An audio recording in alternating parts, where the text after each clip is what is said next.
Bonjour à tous. Les données économiques de la semaine confirment ce qu'on savait déjà. L'activité reste bien orientée aux États-Unis à l'image de l'ISM manufacturier de janvier, sorti largement au-dessus des attentes, alors que la croissance en zone euro est à la peine. Le PIB du dernier trimestre de 2023 indique en effet une croissance très molle de plus 0,1% en annualisé.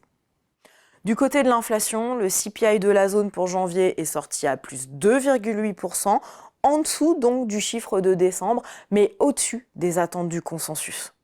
L'inflation dans les services ne baisse pas et les effets de base liés au prix de l'énergie sont moins favorables. De l'autre côté de l'Atlantique, le premier meeting de la Fed de l'année était logiquement très attendu. Le communiqué a été sensiblement modifié et il n'est plus fait mention d'un resserrement éventuel. Le gouverneur a néanmoins indiqué que le mois de mars semblait trop tôt pour amorcer le cycle de baisse de taux. L'institution pourrait cependant discuter du ralentissement du quantitative tightening à ce moment-là.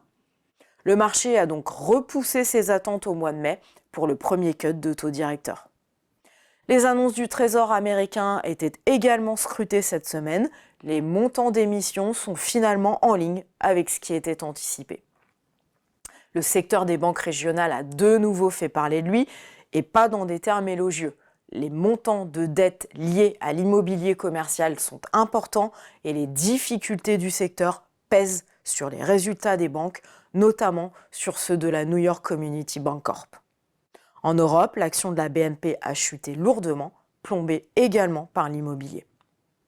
Dans ce contexte, les indices actions terminent à l'équilibre sur la semaine à jeudi soir, alors que les taux gouvernementaux réalisent des performances positives autour de 1% pour le 10 ans.